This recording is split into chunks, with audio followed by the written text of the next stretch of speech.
Na nosu avtomobila ob meni je logotip A Ponija, B lipicanca ali C Mustanga. C, seveda. Tole je Ford, no, Mustang.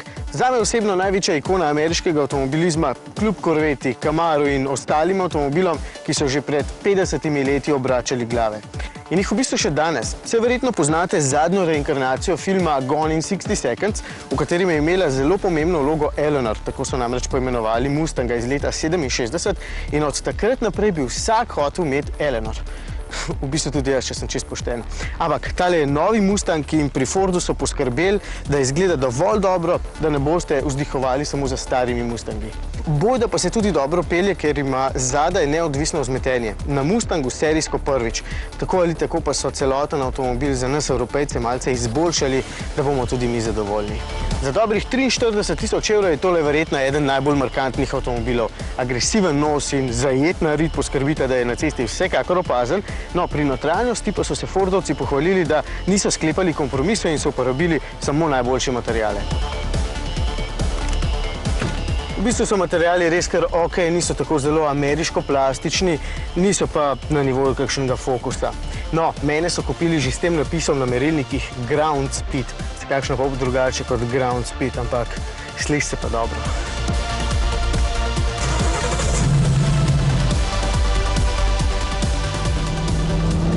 Dva motorja sta na voljo pri nas. Šibkejši turbobenciner ponuja 305 konjev, to je dobrih 225 kW, kar ni malo, ampak ima le 4 valje in 2,3 litra prostornine, zato ta avto po mojem mnenju ne paše. Včeraj sem ga peljal, dejansko lepo potegne in tudi zvok ni ravno slab, ampak če si želite te ameriške mišice v pravem pomenu besede, potem je zame pravi motor samo eden. Tale. 5-litrski 8-valjnik s 311 kW, to je 420 konji. Predvsem zaradi zvoka, ki je od prostega teka naprej nor. Je pa res, da je tale avtomobil skoraj 20 000 dražji od tistega s šibkejšim motorjem. Pričakoval sem, da se bo Mustang peljal precej okorno, pa se niti ne. Če ga primerjam s Camarom, se mi zdi občutno bolj vozniško nastrojen in dejansko tudi na teh ozkih in na trenutke zelo slabih madžarskih cestah sploh ni slab. Res je, da tole ni avtomobil za dirkališča, ampak vseeno položaj za volanom je dober, občutek na volanu je tudi dober.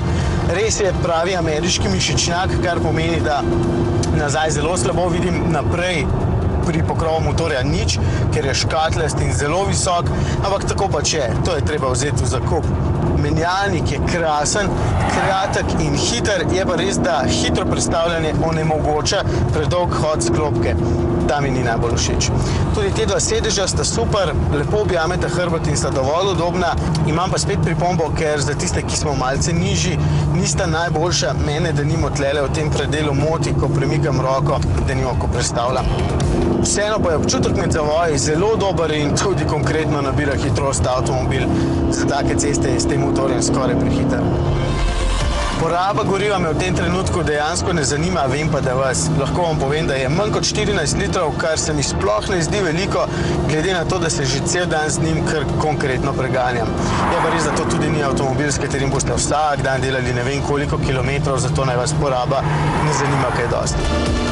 V bistvu boste za dobrih 60 000, kolikor stane Mustang s tem motorjem, težko našli hitrejši stroj, nikakor pa ne bolj opaznega, vsaj opaznega v smislu, da vas bodo gledali z občudovanjem. Mustang je kar prava stvar, lepo se pelje, konkretno pospešuje, zelo prepričljivo v bistvu. Motor ima krasen zvok, prtljažnik ponuja kar nekaj prostora in na zadnjih sedežih boste celo v vrtec lahko peljali otroka, potem pa sami naprej, bo bolj zabavno.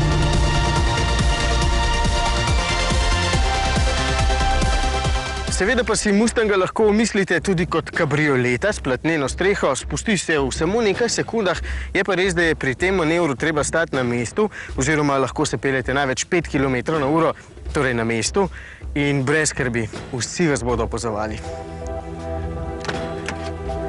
Moče je že kar hudič.